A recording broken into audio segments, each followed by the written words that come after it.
Olá, queridos. Hoje nós vamos falar sobre o terceiro capítulo do Evangelho segundo Mateus. Gravamos o primeiro capítulo, o segundo, e agora nós vamos partir para o terceiro. É bom lembrarmos que no primeiro capítulo de Mateus e segundo, ele exalta, revela a grandeza de Cristo, o legítimo filho de Davi, aquele a quem até mesmo os magos saíram do Oriente e renderam a adoração. Mateus, como escreve para cristãos judeus, e o alvo deles são os judeus, ele tenta mostrar que Jesus está dentro da perspectiva da vinda do Messias. Ele é o Messias, além do Messias é o Filho de Deus. Ele tenta fazer algumas comparações entre algumas figuras do Antigo Testamento em relação a Jesus Cristo, como por exemplo, ele fala do profeta Moisés, que recebeu as leis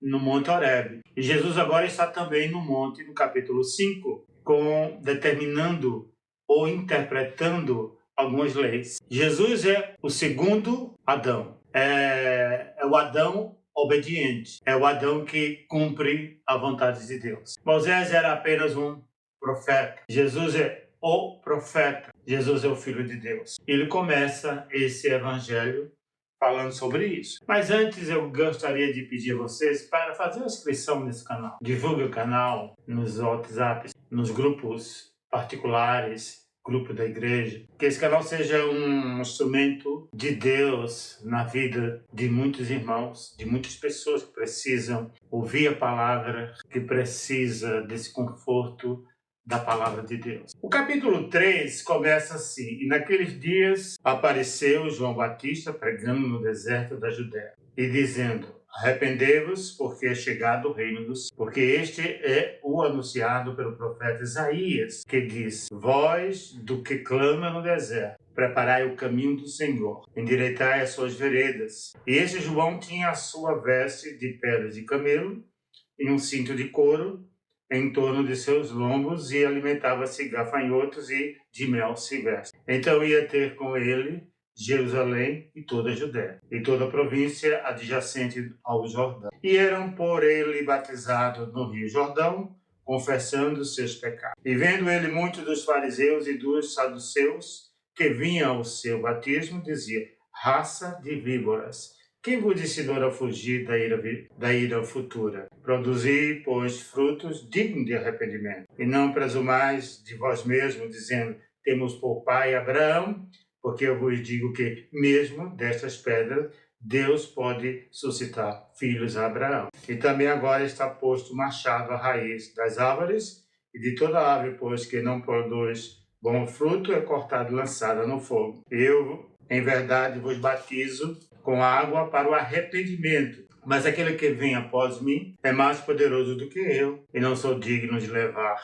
as suas sandálias. Ele vos batizará com o Espírito Santo e com fogo. Em sua mão tem a pá, e limpará a sua eira, e recolherá no celeiro o seu trigo, e queimará a palha com fogo, que nunca se apagará. Evangelho do Senhor Jesus. Louvado seja o Cristo. Pai amado, Pai querido, pedimos perdão pelos erros e pecados e pedimos a Tua direção para esta reflexão. Fala através do Teu céu. Usa-nos para a transmissão da Tua palavra. Fica com todos. Continua derramando graça, misericórdia e bondade a todo o Teu povo, espalhado por este mundo. Nós oramos em nome de Jesus. Amém.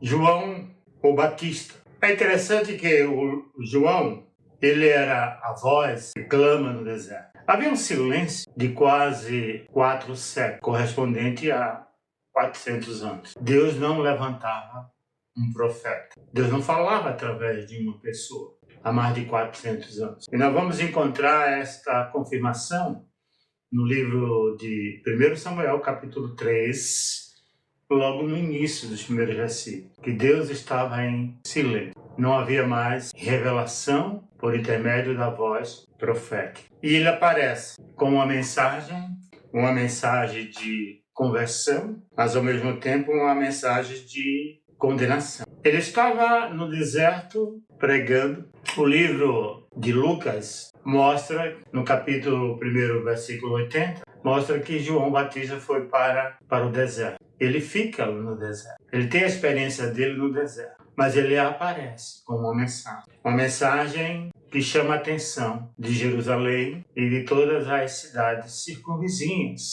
Era uma pessoa que estava agora pregando a palavra de Deus. E chamou muito a atenção, não só da população, mas também da liderança religiosa, dos rabinos, do sinédrio, dos grupos que formavam o judaísmo. E ele, a mensagem de João Batista, era uma mensagem direta, objetiva, não era embasada naquilo que o povo gostaria de ouvir, mas a mensagem dele era aquilo que Deus colocou no coração e que ele deveria falar e pregar e chamar a atenção da comunidade, do povo, do Estado. E no versículo 2, que tem a base principal da mensagem do profeta João o Batista, ele diz: convertei-vos. Em outra tradução diz: arrependei-vos. Mas a palavra mais fidedigna, a tradução do hebraico para o grego, é exatamente convertei-vos. Quando nós entendemos, quando nós ouvimos essa mensagem de conversão, então nós vamos entender na visão, na perspectiva do Antigo Testamento, que o arrependimento ou conversão não tem a perspectiva da igreja hoje, igreja cristã, a igreja do cristianismo. A ideia de conversão vem de uma palavra hebraica chamada shuv, que quer dizer volta, retornar, dar a volta. E essa volta era em direção a Deus. O povo estava longe do caminho do Senhor. E ele diz: convertei-vos. Converter na perspectiva do profeta, não apenas as emoções, mas também a mente e a vontade. É uma mudança radical na mente e no coração. Essa mudança radical vai fazer que a sua vida produza na pessoa uma mudança completa na vida. Ela começa por dentro, mas também tem um reflexo no exterior, na conduta, na ética. Não é apenas emoções, mas é uma prática.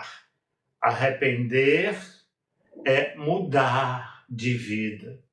Arrepender e tornar para Deus é nascer de novo, é ter uma visão diferente. Por isso que quando Jesus tem aquele encontro com Nicodemos, ele diz de uma forma bem clara, bem objetiva, que ele deveria nascer de novo para ver e para entrar no reino de Deus. Esse tipo de conversão. Por que esta conversão? Porque o reino de Deus está próximo. Mateus usa reino dos céus, que é uma frase sinônima de reino de Deus. Declarar que João queria dizer que estava começando a dispensação na qual, pelo cumprimento das profecias messiânicas, o reino dos céus, ou o reino de Deus, no coração e na vida dos homens, começaria a manifestar-se de uma forma muito mais poderosa do que jamais aconteceu, em certo sentido já tinha chegado. Grandes bênçãos estavam reservadas para todos aqueles que, pela graça soberana, confessassem e abandonassem seus pecados e começassem a viver para a glória de Deus. Por outro lado, a condenação estava prestes a cair sobre os impenitentes. Como soberano Senhor, Deus estava prestes a manifestar-se de forma mais ativa, tanto para a salvação como para a condenação. João Batista punha ênfase nesta última, ainda que com certeza não omitiu a primeira para escapar a punição e receber a bênção, os homens precisavam experimentar a mudança radical que já foi descrita. Mateus prossegue: foi o seu respeito que o profeta Isaías falou quando disse: uma voz de alguém clamando no deserto, preparem o caminho do Senhor, endireitem suas veredas. Isaías 40, versículos de 3 a 5. Retrata simbolicamente a chegada do Senhor com o propósito de guiar a procissão de judeus que voltaria com júbilo à sua terra depois de longos anos de cativeiro. Era uma passagem de conforto para aqueles que estavam na Babilônia. Eles deveriam retornar a Jerusalém, a Palestina, né? Jerusalém ficava ali, e havia ali um deserto entre Babilônia e a Palestina. Então eles deveriam preparar-se para esse momento, para reencontrar com Deus. Deus estava conduzindo o seu povo para a concretização do Messias, Jesus Cristo. Preparai o caminho. E essa voz que Isaías cita no capítulo 40, o João, ele diz: eu sou essa voz que clama, é o arauto, é aquele que vem antes do rei, preparar, observar se está tudo em ordem para a chegada do rei. E esse rei é Jesus, o Messias. É uma preparação, simbolizava isso. Prepare no deserto o caminho do Senhor. Endireitem no deserto uma estrada para o nosso Deus. Esta figura de arauto é por Mateus aplicada a João como um arauto de Cristo, a dizer: eu sou a voz que clama no deserto. Endireitar as suas veredas, ou seja, eles devem proporcionar ao Senhor um livre acesso ao seu coração e sua vida. Devem endireitar o que antes era torto, o que não estava alinhado com a santa vontade de Deus. Deve eliminar todos os obstáculos que entulhavam o seu caminho. Obstruções tais como justiça própria, falsa segurança, temos por pai Abraão, a avareza, a crueldade, calúnia. Eles deveriam endireitar o que é torto. E esse conserto só era possível através de Javé, Deus, Criador. O homem pode pregar a palavra, mas ele não tem o poder de consertar, de endireitar a vida de ninguém, porque o pregador também é uma criatura. Quem tem esse poder de fazer essa mudança radical, essa conversão, segundo a mensagem profética de João, é Deus. Só Ele pode fazer. É evidente que Isaías, na pregação de João, como se acha registrado em Mateus, o deserto através do qual deve ser preparar o caminho para o Senhor. No versículo 6, ele diz: confessando seus pecados, eram batizados por ele no Rio Jordão. É bom lembrarmos que essa leitura que foi realizada, ela tem ou apresenta dois tipos de batismo. O batismo de purificação, realizado pelas águas. Mas esse batismo de purificação, ele não atingia o objetivo de Deus. Era uma purificação externa, apenas de superficial, que era pelas águas. Mas o texto diz que seríamos batizados, ou eles seriam batizados, pelo Espírito de Deus, pelo pneuma de Deus, Ruach em hebraico, quer dizer, o vento de Deus, a força de Deus.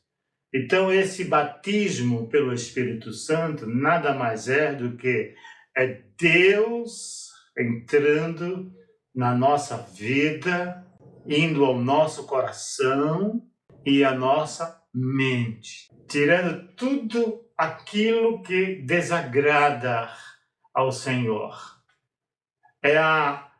Não é uma reforma, mas é uma transformação radical. Agora, a nova aliança que estava por vir, Jesus Cristo. Então, era Ele, Senhor e Salvador. Jesus é que iria realizar essa transformação na nossa vida. Iria entrar no nosso coração. Quando se entra no coração, muda as nossas atitudes, as nossas emoções. Porque o coração, segundo a visão hebraica, leve ou lebe, era a central. O coração coordenava todos os aspectos do ser humano. O aspecto emocional, psicológico, espiritual, intelectivo, racional, tudo estava no coração. Então é preciso mudar o coração, mudar a nossa mente, convertei-vos. Era essa a mensagem, porque o julgamento estava iminente, o julgamento estava próximo. E importante aqui, segundo a visão profética, é de confissão dos pecados. Confessar, abrir a boca e falar ao nosso Deus. E quando nós confessamos, a Bíblia diz, tanto no Antigo como no Novo Testamento, no Antigo diz que Deus lançará os nossos pecados nas profundezas do mar, não se lembrarão deles mais. No Novo Testamento diz, se confessarmos os nossos pecados, Ele é fiel e justo para nos perdoar de todo o pecado e nos purificar de toda impureza. É o sangue de Cristo na nova aliança que faz essa transformação, essa purificação na nossa vida, no nosso coração, na nossa mente. Sem a confissão de pecado não há batismo.